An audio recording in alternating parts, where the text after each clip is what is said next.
Translated overcomes comes from the Greek Nikeo, which is derived from Nike, the Greek goddess of victory. To be an overcomer is to be victorious. Is to win at life, is to overcome obstacles, is to not quit. And so the series that we're doing right now is looking at individuals who have overcome things in their life that most people would have given up on. And we have Josh Personius with us today, and I'm going to be interviewing him. But before we do that, would you turn to John 16 if you have your Bible? Look at John 16. How many of you are still doing whole hard 45? Raise your hand. All right, there's a few of you still left. Way to go. I was just with a couple last night who invited us over for dinner, and both of them are doing it, and they went a week, and then they failed, and they're getting ready to start again. And so you're going to fail, and you're gonna mess up, and just want to encourage you and challenge you to go at it again. And an older woman came up to me on Sunday and said, "Pastor, there's no way that I can do what you have on Whole Hard 45. And I said to her, look, why don't you just do, where it says 30 minutes, why don't you just do 10 minutes? Where it says take a walk every day, to start taking a walk 3 times a week. Don't worry about, getting the shirt, so to speak, but just start somewhere and start doing it." And she was going to do that. So I say that to some of you because we've had over 500 people take the booklet. And I think I probably saw 30 hands go up. So that means that most of you gave up, maybe, and didn't start again. I want to encourage you to start again. I think one of the great joys for us here at the Road would be, or at Wholehearted Men, would be some of you coming in like 8 months from now because you finished it. So we want to continue to do that, and probably after this series, I'll do some things to encourage you about how to do that. But don't give up. I think it's going to really change your life. And I'm working on my book. We've got it edited and stuff, and it's about 9 habits. And some of it's incorporated from, Whole Hard 45 is incorporated from that.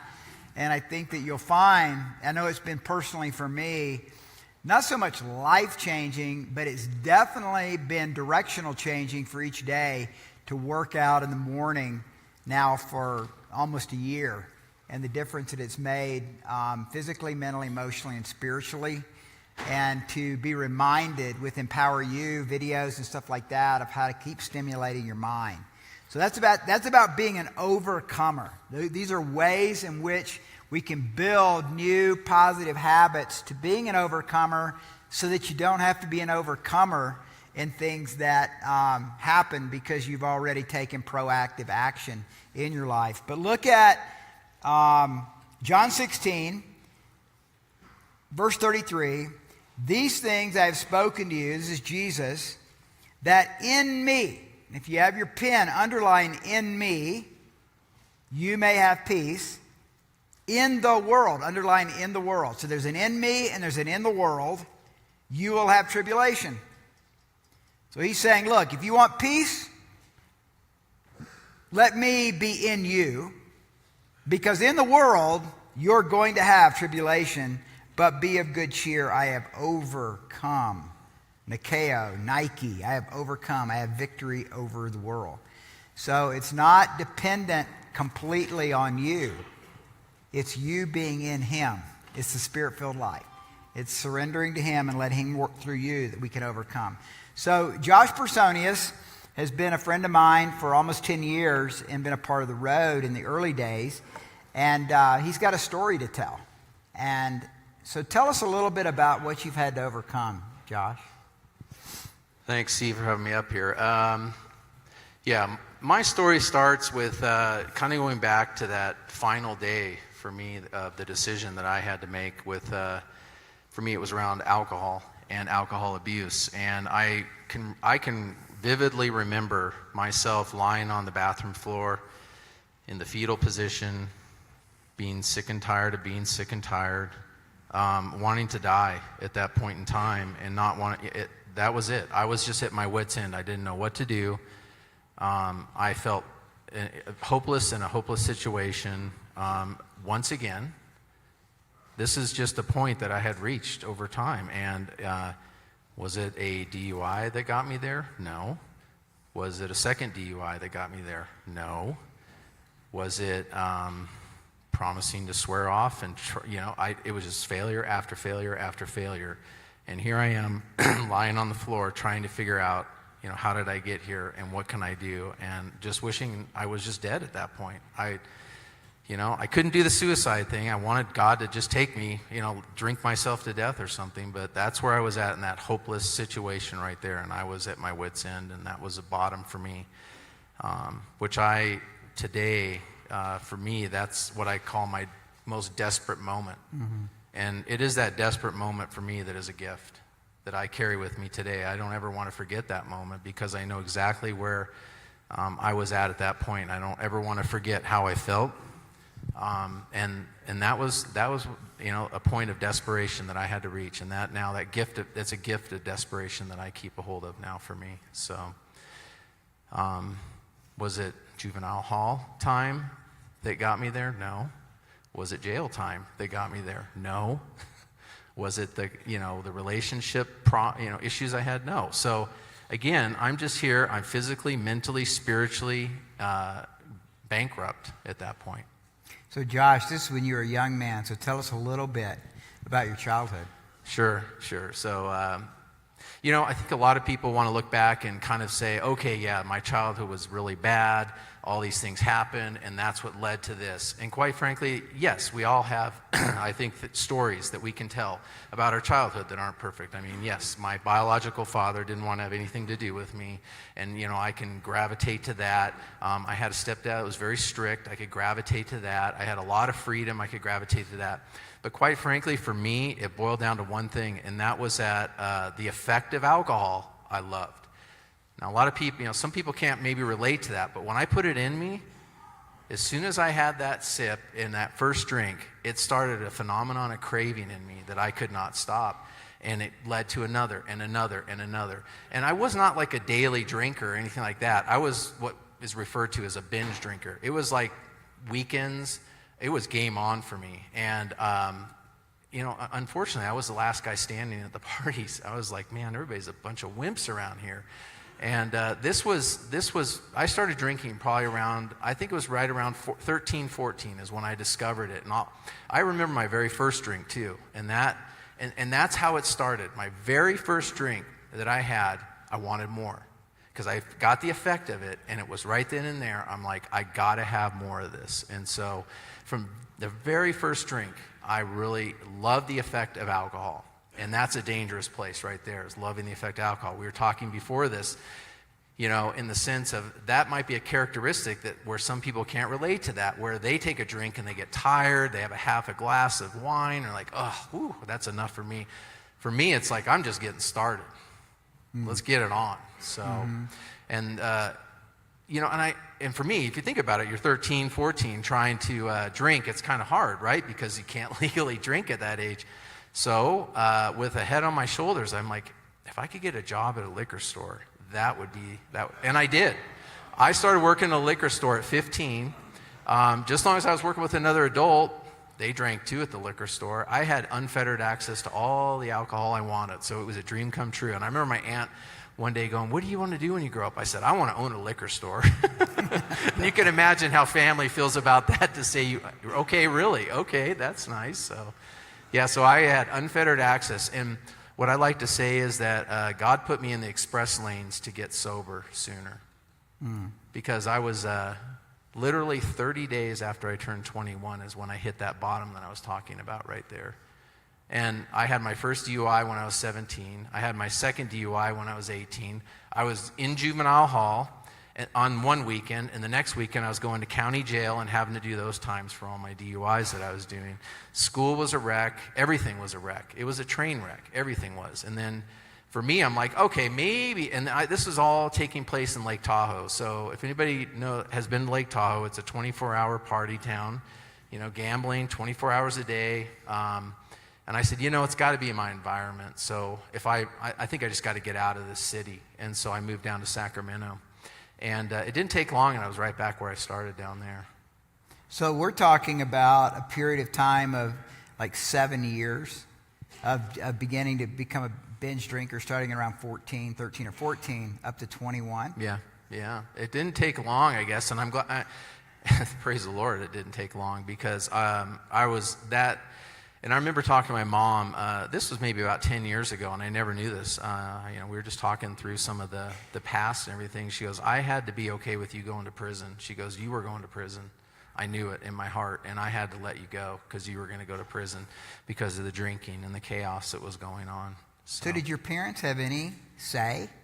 Did they give any advice? Did they give any admonishment during that time? Well, my parents, they raised us in the church. We went to church and stuff like that. I was in Royal Rangers, so I had this introduction to God and stuff like that. And what I like to say is, for me at that time, it was more for me, it was religion at that point. It was kind of this religious thing that I went through.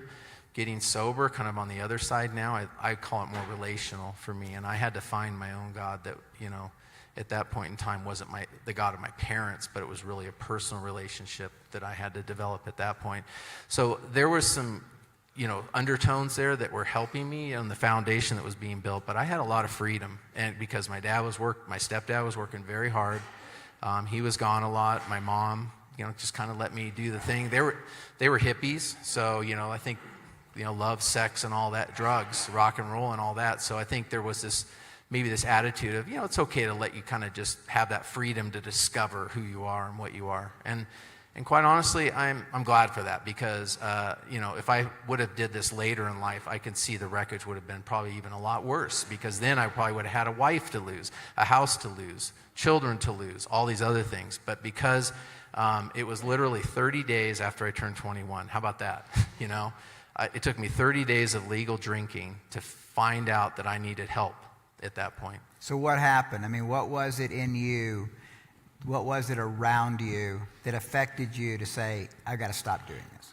Right. So once again, like I said, it was just this repetitive cycle that I saw that I couldn't break out of, and I knew I didn't know what to do. But I had this girlfriend at the time, and she was in this one program where she was kind of slipping these little things around my apartment. There was this little pamphlet called 44 Questions and whatnot. And so it had to do with the program of recovery. And so finally I hit that point where I had to go into this program of recovery. And that's when I started that journey. And I'll never forget that day I walked in and I thought, okay, this, here I am, 21. This just can't be happening to me. To go into this, to call myself an alcoholic, I mean, just kind of seems weird. But you know what? Honestly, I had enough. I didn't care. I had to do something because I felt I was going to lose everything that I had. There were really a couple things at that point. This girlfriend that I had, and then I had this potential career path that looked really good, and I saw those on the table, and I'm like, those are the last two things I could maybe have some hope for that I'm going to lose if I keep this up. So when I walked in those doors, I remember it was on a Sunday, and people were laughing in this meeting I went into and just having a good old time, and they were talking about the things I was in tons of pain about. And I remember thinking to myself, that's what I want right there. I want to be able to laugh at this. So how would we know? How would a guy know if he's sort of on that edge of becoming an alcoholic? What are some of the characteristics that you see? It is really a self-evaluation, and I think that's just, for me, if it's starting to affect the things around you, you're in your environment, when you start to drink, if you pick up a drink and you can't stop, again, I wasn't a daily drinker. I was just a binge drinker. Every time I picked it up, I had this thing, development of phenomenon of craving that I could not stop. And one time I can remember, I remember I had a 6-pack of beer, and I used that as my justification to say, okay, maybe not. I was always justifying in my head, and I feel like if you're doing those kind of things and playing those games in your head, you probably need to really think about it because that's not normal behavior. That's not normal behavior. Every time you pick up a drink, if you have this phenomena of craving to want to have more and more and more, that's usually a bad sign right there that, and just how often, and frequency, again. Yes, it was the weekends, but I started seeing it expanding. Those weekends started to expand into 3 days, 4 days, and it started to open up. So I could see the writing on the wall. And I like to say I had a moment of clarity because, and that was a godsend right there. A moment of clarity to see where this was all heading for me. And that. So we have the term functional alcoholic. So what is that?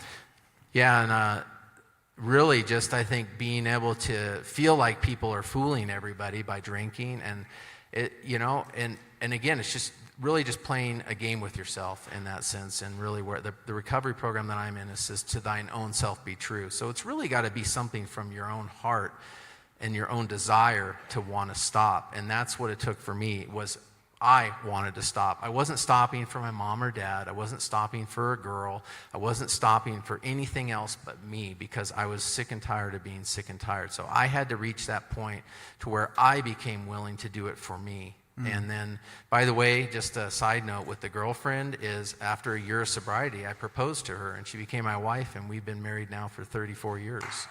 So. Yeah, Amy's awesome.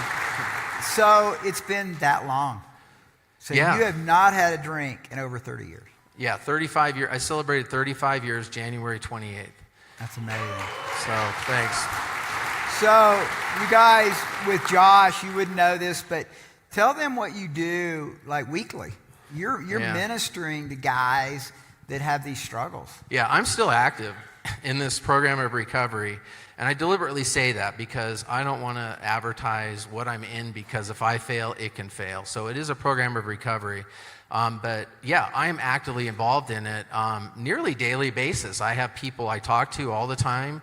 I still attend meetings. I was at a meeting last night, and I need that because I know who I am, and I just have this addictive personality, and I think sometimes that addictive personality can be used for forces of good because I'm so motivated and so, when I want to get in. But sometimes I just set these bars so high. So this keeps me in check. It helps me through it. And when I'm helping others, okay, and this gets into, I think, like, Proverbs 27:17, where iron sharpens iron. That's what we're doing here.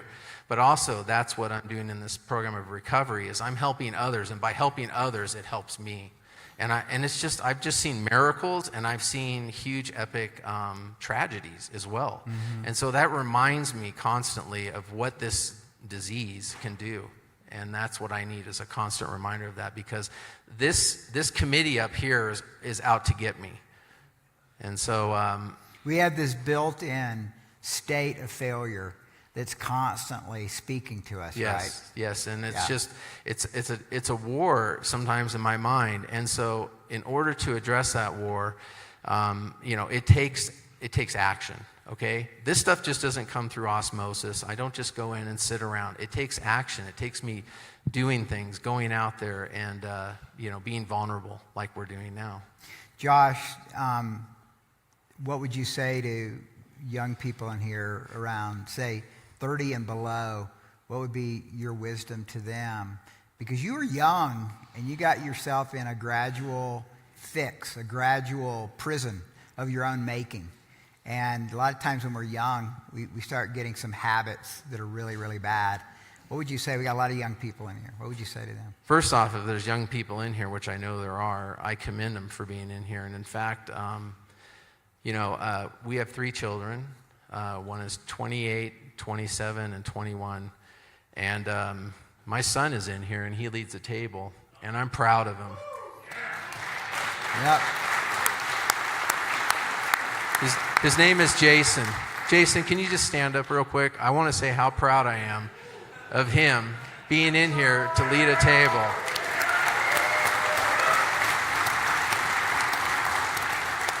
But that's what it takes right there. Again, working with other bloodstained allies, as we say in here, taking these actions, but not resting on our laurels either. We can't cut each other. I mean, we can cut each other slack, but there's got to be a point too when we've got to be completely honest with each other about what's going on. So if you see a brother, slipping, we need to call that out. Yeah. So you guys, there's probably some functional alcoholics right here in this room. Might be you. And we're going to go in with some questions now. And I want you to be vulnerable. I want you to be open. Now, some of you don't have, you don't have either enough maturity yet to recognize it, or you're ashamed of some of these struggles in your life. It might be cocaine. It might be heroin. It might be alcohol or something else. But I want to challenge you that that's why we're here. And at least at the road and at Wholehearted Men, I can tell you, you really can't say anything to us that we haven't heard before. And that's absolutely the truth. So we've had the spectrum, and we've seen people who are murderers. We've seen people who have been to prison. We've seen people who are alcoholics and drug addicts get radically saved, delivered, and set free. And, you know, what's hard for some of us is that we've been a Christian a long time, but we've got this secret sin in our life that nobody knows about. And I want to say expose it. Expose it. Because God's light shining on any darkness can expose the darkness and begin the healing. Doesn't matter where it is in your journey. And I even think sometimes it takes greater courage to have hidden something for a long time, nobody knows about it, but then you come out and you're willing to share it. And we're proud of you. And we stand beside you. And that's what your table is supposed to be all about. But that's really up to you. And that's one thing Josh and I, when we've talked about this a lot, Josh always says it's really up to you. You say that a lot. And it's really true that nobody can do this for you. But if you really want to get healthy, mentally, emotionally, spiritually, physically, be open about the things that are unhealthy in your life. And guys, everybody has unhealth in their life. Nobody here is Jesus. So we're all, you know, in a journey together. We're all on a road less traveled. And we give you permission. I give you permission to be real and be authentic, and that you share that. And then start thinking about what the process might be for you to get set free from whatever that addiction is. So at 7:15, it's 6:38 right now, but around 7:15, Josh is going to be outside like the other guys have been, over to the left, over here. And feel free to go up and talk to him, and he'll share more details about what he does, what he's involved in. And you might even have some questions like, well, I don't know if I'm an alcoholic or not, but, you know, and I think that'd be good for you to hear. And Josh will give you, that's what he does. I mean, he literally does that every day with other men. So we want to open that up to you, but that's a door you have to choose to walk through. Nobody's going to twist your arm around here. We don't do that. No pressure. But don't dabble in stuff where you know, I've talked about boundaries, right? So if this stage is an example of a boundary or a cliff in your life, it's very, very dangerous to live your life close to your boundary. What you want to do is you want to live a life that's distant from your boundary, because it's a healthier place to be, and that at times when you're in a weak point, you may move a little closer to that boundary, but you're not right there. It's guys that live right on the edge of their boundary that they make even a slight mistake, man, they fall off the cliff. So I want to encourage you, that's what your table's there for, is for you to be real, honest, and authentic. All right? Thank you, Josh. Yeah, thanks, Steve. Here,